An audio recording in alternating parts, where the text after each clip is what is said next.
Welcome back my YouTube channel. ಇವತ್ತು ನಾನು ಚಿಲ್ಕ ಅವರೆಕಾಳು ಮತ್ತು ಮೊಟ್ಟೆನ ಹಾಕಿ ಹೇಗೆ ಸಾಂಬಾರು ಮಾಡೋದು ಅಂತ ನಾನು ನಿಮಗೆ ತಿಳಿಸ್ಕೊಡ್ತೀನಿ. ಇಲ್ಲಿ ಮೊದಲನೇದಾಗಿ ಧನಿಯಾ 2 ಸ್ಪೂನು, ಚಿಲ್ಲಿ ಪೌಡರ್ 1 ಸ್ಪೂನು, ಅರ್ಧ ಕಪ್ ಕಾಯಿ ತುರಿ, ಗಸಗಸೆ ಮತ್ತು ಹುರ್ಗಡ್ಲೆ, ಕೊತ್ತಂಬರಿ ಸೊಪ್ಪು, ಟೊಮೊಟೊ ತೊಗೊಂಡಿದ್ದೀನಿ. ಇಲ್ಲಿ ಶುಂಠಿ, ಬೆಳ್ಳುಳ್ಳಿ, ಈರುಳ್ಳಿ, ಮೆಣಸಿನ್ಕಾಯಿ, ಲವಂಗ, ಚಕ್ಕೆ ತೊಗೊಂಡಿದ್ದೀನಿ. ಈಗ ಇಷ್ಟನ್ನು ನುಣ್ಣಗೆ ರುಬ್ಕೊಳ್ತಾ ಇದ್ದೀನಿ. ನಾವಿಲ್ಲಿ ಹಸಿರು ಮೆಣಸಿನ್ಕಾಯಿ ಹಾಕಿರೋದ್ರಿಂದ ಸ್ವಲ್ಪ ಖಾರ ಜಾಸ್ತಿ ಆಗುತ್ತೆ, ನೀವು ನೋಡ್ಕೊಂಡು ಹಾಕ್ಕೊಳ್ಳಿ. ನಾನು ಸ್ವಲ್ಪ ಗ್ರೀನಾಗಿ ಬರಲಿ ಅಂತಂದ್ಬಿಟ್ಟು ಹಾಕಿದ್ದೀನಿ. ಇಲ್ಲಿ ಚಿಲ್ಲಿಸ್ಕೊಂಡಿರುವಂಥ ಅವರೆಕಾಳನ್ನು ತೊಳೆದು ಇಟ್ಕೊಂಡಿದ್ದೀನಿ. ನೋಡ್ಬೋದು ಇಲ್ಲಿ 1 kgಷ್ಟು ಅವರೆಕಾಳಿದೆ. ನೆಕ್ಸ್ಟ್ ಇಲ್ಲಿ 2 ಟೊಮೊಟೊ, 1 ಈರುಳ್ಳಿನ ತೊಗೊಂಡು ಸಣ್ಣದಾಗಿ ಕಟ್ ಮಾಡಿ ಇಟ್ಕೊಂಡಿದ್ದೀನಿ. ಈಗ ಈ ಥರ ಅಗಲವಾಗಿರುವಂಥ ಪಾತ್ರೆನ ತೊಗೊಂಡಿದ್ದೀನಿ. ಇದಕ್ಕೆ 2 ಸ್ಪೂನಷ್ಟು ಎಣ್ಣೆನ ಹಾಕಿ ಅದಕ್ಕೆ ಈರುಳ್ಳಿ ಮತ್ತು ಕರಿಬೇವಿನ ಸೊಪ್ಪು ಕೂಡ ಆ್ಯಡ್ ಮಾಡ್ತಾಯಿದ್ದೀನಿ. ಸ್ವಲ್ಪ ಚೆನ್ನಾಗಿ ಫ್ರೈ ಮಾಡಬೇಕು. ನೋಡಿ ಈಗ ಫ್ರೈ ಆಗಿದೆ. ಇದಕ್ಕೆ ಟೊಮೊಟೊ ಕೂಡ ಆ್ಯಡ್ ಮಾಡ್ತಾಯಿದ್ದೀನಿ. ಟೊಮೊಟೊ ಕೂಡ ಸಾಫ್ಟ್ ಆಗೋವರೆಗೂ ಫ್ರೈ ಮಾಡ್ಕೋಬೇಕು.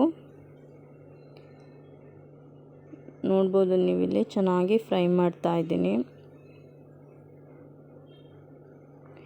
ಎಣ್ಣೆ ಬಿಟ್ಕೊಳ್ಳೋವರೆಗೂ ಚೆನ್ನಾಗಿ ಫ್ರೈ ಮಾಡಿಕೊಂಡು ಇದಕ್ಕೀಗ ನಾವು ಅವರೆಕಾಳನ್ನ ಆ್ಯಡ್ ಮಾಡ್ತಾಯಿದ್ದೀನಿ.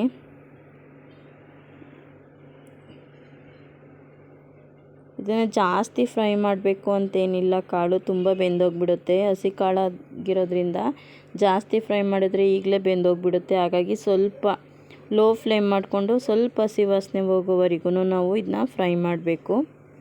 ನೋಡ್ಬೋದು ಸ್ವಲ್ಪ ಕಲರ್ ಚೇಂಜ್ ಆಗುತ್ತೆ ಕಾಳ್ದು.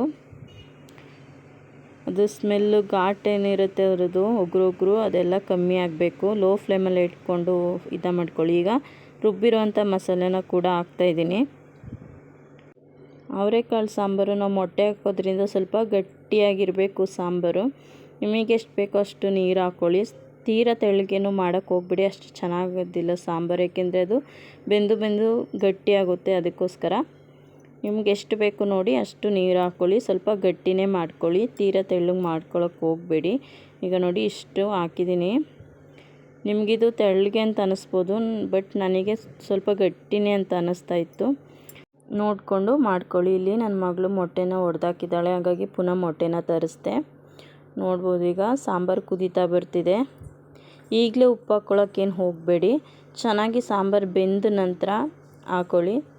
ನೋಡ್ಬೋದು ನೀವಿಲ್ಲಿ ಕಾಳು ಕೂಡ ಬೇಯ್ತಾ ಇದೆ. ಸಾಂಬಾರು ಕೂಡ ನೋಡಿ ಚೆನ್ನಾಗಿ ಕುದ್ದು ಸ್ವಲ್ಪ ಗಟ್ಟಿಯಾಗ್ತಾ ಬರ್ತಾಯಿದೆ.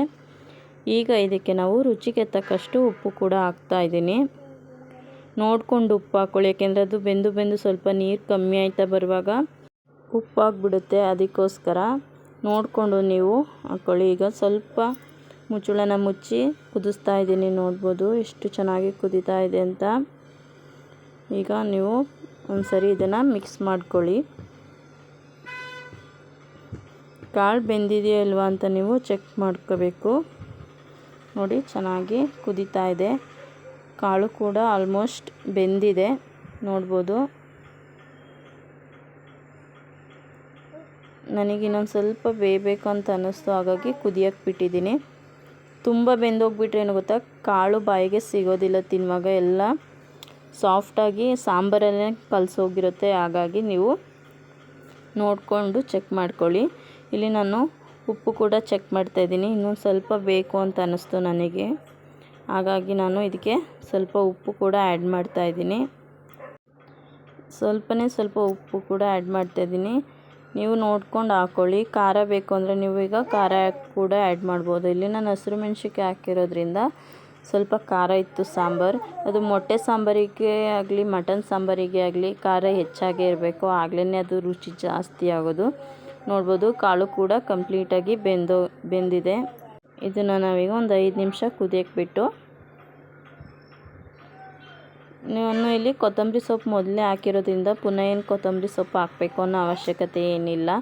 ನನಗೆ ಜಾಸ್ತಿ ಹಾಕಿದ್ರೆ ಅಷ್ಟು ಇಷ್ಟ ಆಗೋಲ್ಲ ಮೊಟ್ಟೆ ಸಾಂಬಾರಿಗೆ, ಅದಕ್ಕೆ ರುಬ್ಬೋದಕ್ಕೆ ಹಾಕಿದ್ನಲ್ಲ ಅದಕ್ಕೋಸ್ಕರ ಹಾಕ್ತಿಲ್ಲ. ಈಗ ಒಲೆನ ಆಫ್ ಮಾಡಿಕೊಂಡು ನಾನಿಲ್ಲಿ ಮೊಟ್ಟೆ ಕೂಡ ಒಂದೊಂದನ್ನೇ ಹಾಕ್ತಾಯಿದ್ದೀನಿ. ಹೀಗೆ ಲೋಟಕ್ಕೆ ಹಾಕ್ಕೊಳ್ಳಿ, ಯಾಕೆಂದರೆ ಒಂದೊಂದು ಮೊಟ್ಟೆ ಚೆನ್ನಾಗಿರುತ್ತೆ, ಒಂದೊಂದು ಮೊಟ್ಟೆ ಹಾಳಾಗಿರುತ್ತೆ. ಸುಮ್ಮನೆ ಡೈರೆಕ್ಟ್ ಸಾಂಬಾರಿಗೆ ಹಾಕ್ಬಿಟ್ರೆ ಸಾಂಬಾರು ಕೂಡ ಹಾಳಾಗುತ್ತೆ. ಹಾಗಾಗಿ ಲೋಟಕ್ಕೆ ಹಾಕ್ಕೊಂಡು ನಾನಿಲ್ಲಿ ಈಗ ಇದನ್ನು ಲೋ ಫ್ಲೇಮಲ್ಲೇ ಬೇಯಿಸ್ಕೊಳ್ತಾ ಇದ್ದೀನಿ.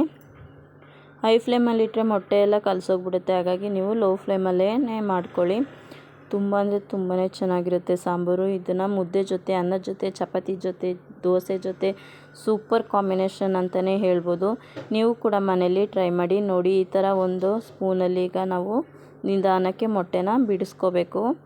ನೋಡಿ ಇಲ್ಲಿ ಎಷ್ಟು ಚೆನ್ನಾಗಿ ಬೆಂದಿದೆ ನೋಡ್ಬೋದು. ಕಾಳು ಕೂಡ ಹಾಗೆ ಇದೆ, ಫುಲ್ ಏನು ಬೆಂದೋಗಿಲ್ಲ ಕಾಳು. ಮೊಟ್ಟೆ ಕೂಡ ಬೆಂದಿದೆ. ಈಗ ಬಿಸಿ ಬಿಸಿ ಅನ್ನದ ಜೊತೆ ಅವರೆಕಾಳು ಮೊಟ್ಟೆ ಸಾಂಬಾರು ರೆಡಿಯಾಗಿದೆ. ನೀವು ಕೂಡ ಟ್ರೈ ಮಾಡಿ ಮನೇಲಿ ಅಂತ ಹೇಳ್ತೀನಿ. ಪ್ಲೀಸ್ ನನ್ನ ವೀಡಿಯೋಗೆ ಲೈಕ್ ಮಾಡಿ, ಶೇರ್ ಮಾಡಿ, ಕಮೆಂಟ್ ಮಾಡಿ, ಹಾಗೆ ಸಬ್ಸ್ಕ್ರೈಬ್ ಆಗಿ.